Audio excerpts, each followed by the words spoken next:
Hi, Justin. How are you? Hey, good to meet you. Great to meet you. And I'm so excited to be able to speak to you as a longtime fan of all the films that I can see behind you. And I had a great time with Babylon. And I know obviously music is key to the story, and the score is hugely important to any movie, but particularly in this one. So I'm curious how you being so involved in that storytelling process from so early on with Damien really helps enhance your work on a project like this one. Absolutely. I mean, on this movie, it was so necessary for me to come in as soon as he had a script, really, as soon as he had a draft of that script, I had to read it. And then we had to get going with figuring out where the music would be and starting to build those demos. So, really, from that point all the way through Damien's process of storyboarding, of making all those stick figures to storyboard every single shot he wanted in the movie, because he does that. He's an unbelievable planner when it comes to making storyboards and then animatics for every single shot, every camera move. So I created music demos through that whole process, and then all the way, through the shoot, being on set, and then through about another year of post production. We were just continuing to build and refine this score, so it was just a constant evolution of that music from the very beginning to the end. Amazing. And I'm sure you're aware people have been going wild over that Margot Robbie dance scene set, I think, to Voodoo Mama. So when you're tasked with creating what I think is fair to say a very complex, layered piece of music, and there's so much going on in that, and it really needs to mesmerize the character and obviously us sitting in the audience. Where do you even begin to put together a piece of music like that?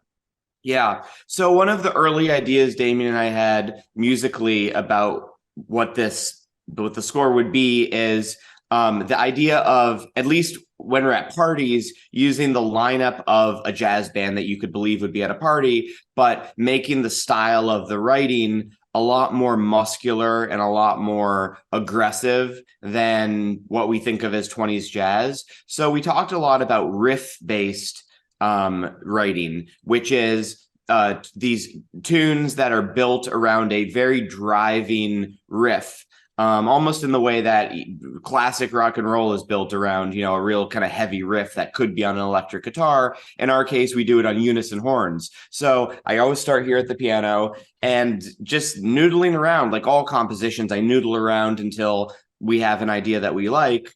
But in the case of Voodoo Mama, really thinking about, riffs, and that's where we came up with the bo-doo-doo, which was given to unison saxes, unison horns. Built the composition around that. And then the other idea that's there is also very driving percussion. There's the sax riff, and then there's the very, very driving percussion. So that was, again, just a process of demoing a lot of stuff and then layering in the studio. There's a lot of claps. There's a lot of sounds of wood hitting wood. Even here in my apartment, I was taking wood boards and I was hitting them on the ground at one point.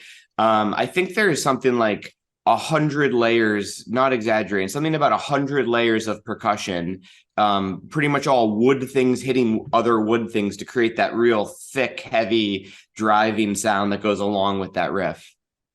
Wow, just incredible. And I'm curious, when you are involved with a movie like this from so early on, do you ever write the score with a specific actor in mind, or do you almost prefer handing it over to then the performer and to Damien to take what you've created and obviously mesh it with their performance? It depends on the movie. By the time, with a musical, it's probably mostly important for a musical like La La Land, because you're going to have actors actually singing the music you're writing.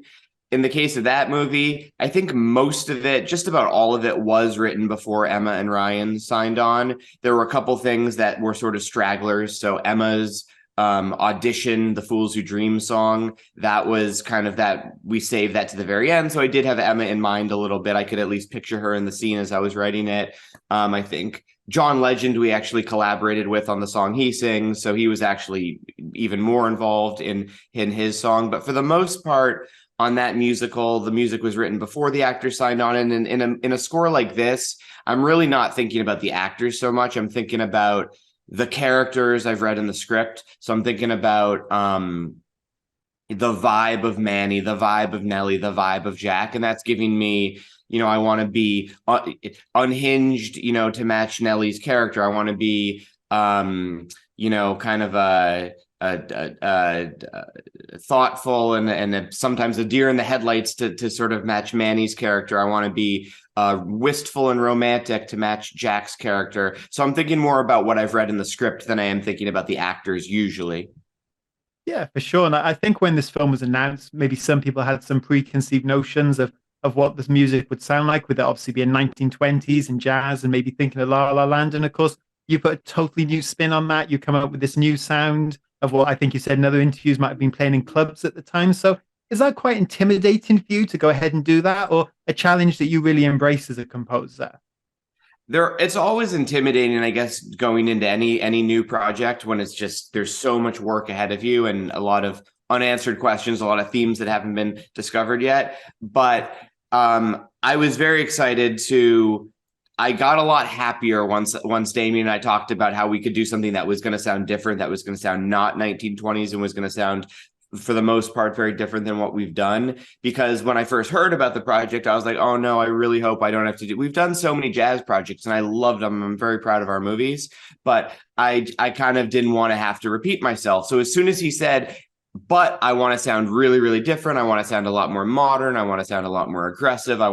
Let's play with modern dance music. Let's play with some really different sounds. Let's put, a lot of different other styles in the blender, and there's a lot of Middle Eastern flavors. We have a lot of African percussion in this. We have a lot of Latin percussion. We have a lot of Asian sounds. We use the erhu, that Chinese stringed instrument. We use kazoos and slide whistles in a lot of the tracks. We use some circus sounds like calliope and other things that aren't really circus but sound circusy, like a mellotron. So once we started talking about these ideas, I got very excited because I realized that, okay, we can put a lot more things in a blender than we ever have, and we can draw on a lot more influences, and we can come up with something that really sounds like its own thing. And that's always the goal for us. Like, how do we come up with a sound that just is the Babylon sound? That was the goal. And we were aiming for something that was definitely different than what we've done. Yeah, for sure. I loved how it came together. And you mentioned La La Land, and that is one of mine and my wife's all-time favorite films. And City of Stars was even the first dance song at our wedding. So I'm very intrigued by the Broadway plans that obviously were mentioned this week. So is that something you're closely involved in? And either way, how do you feel about seeing that go to the stage? I will be. What we announced the other day is that I'll return to do the new music, and Pasek and Paul, who wrote incredible lyrics for the movie, will return and co-write the songs with me. We just haven't started yet. There's a book that has been underway, but we haven't, as the sort of music team, we haven't started. I think it will have to start soon because I think there's a timeline. I think everybody has an idea for when they want to get to Broadway, but I haven't even dived in yet. Oh, it's very exciting. It's something I know I'm looking forward to. And I am curious, obviously, your collaborations with Damien, they've led to you working on such a wide array of stories and projects. But do those big franchises like Marvel, and I know obviously John Williams, you said, is an idol of yours, so you've got Star Wars. Do those appeal to you as a composer, or do you prefer this relationship you've got with Damien, working on maybe these smaller but equally as epic in different ways stories? Well, the Damien relationship definitely appeals to me. I mean, that is the most appealing thing going on for me, and that's why I haven't worked with anybody else yet. I might at some point. I think it would be a good thing for me. I mean, maybe Damien will make an action movie. I don't know. Like, it could be. I don't think those two things are mutually exclusive. It would be great for me and Damien together to explore new genres. So who knows? Maybe that's in the cards at some point. Yeah, I think I would love doing a big action movie like that, just because it's a great canvas. The John Williams scores, obviously, for movies like Star Wars, like you mentioned, are totally iconic, incredible, some of the best music ever written. My friend Ludwig Göransson's score for Black Panther, I think, is a masterpiece. I think it's just an unbelievable score. So, and there are other, great examples. I think Laura Cartman's score for Miss Marvel is awesome. It's one of my favorite scores, like in the past few years. It's just so interesting. It's a combination of great themes great sounds, like themes and soundscape all put together into something really, really special. I think Marvel can be like an incredible canvas. So no current plans to work in that universe, but maybe at some point. Oh, well, I'll be keeping my fingers crossed for you. But for now, more importantly, I hope people check out Babylon when it hits digital. And Justin, as I said, as a longtime fan of your work, such a pleasure to speak to you. And I cannot wait, whether it's a La La Land musical or any future projects, what you do next. So thank you so much for your time today. Thank you so much. Great talking to you.